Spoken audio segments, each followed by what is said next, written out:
Start recording. Stop recording button.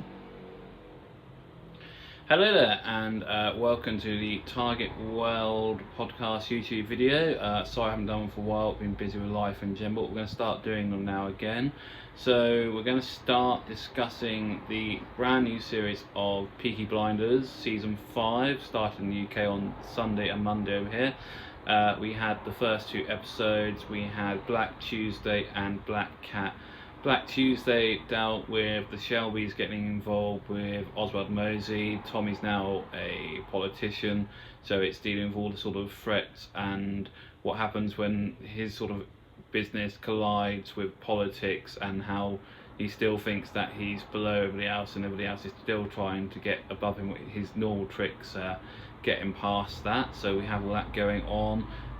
We have Arthur working out how in the world where he stands, and the whole of the Wall Street crash, and around that we have all the beautiful nasty violence that you normally have in Peaky Blinders. Very well shot, very well lit.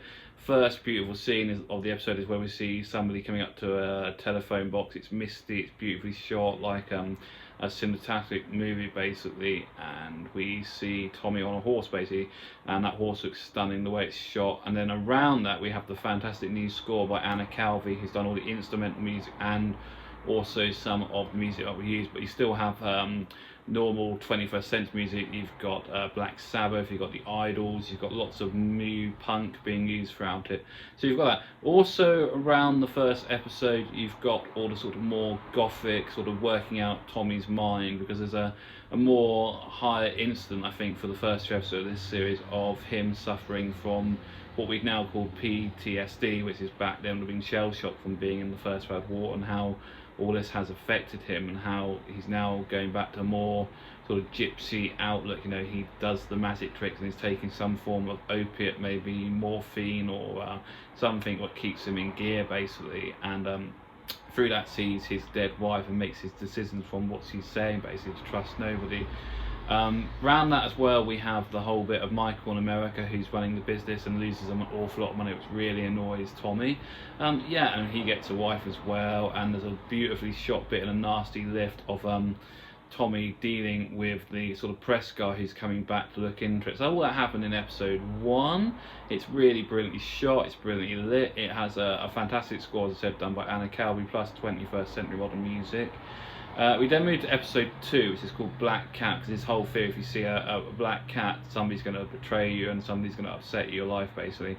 And sort of Tommy spends the whole episode of not trusting Michael. It's great sort of welcome home scene between Arthur and Michael's characters and his new wife, and Polly being very annoyed. So there's some great scenes, and then there's a great standoff between Oswald Mosley, the leader of the fascist party in Great Britain, and Ava and Tommy in Westminster. There's some beautifully shot. I'm hoping that they actually were allowed to film in Westminster, but I don't know if they were or not.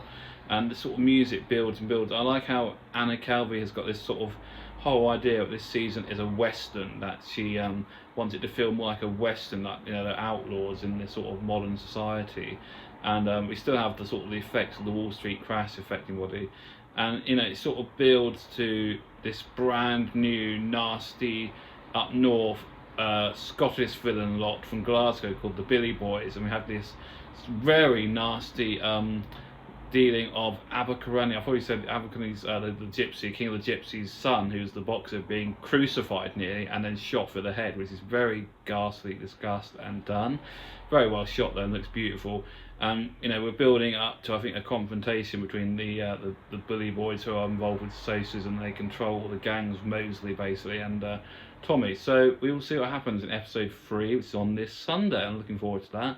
Any comments about the podcast, please get back here, or if you like this video, share it, like it, do what you need to do, and we will see you at some point next week when I do episode 3 of Peaky Blinders.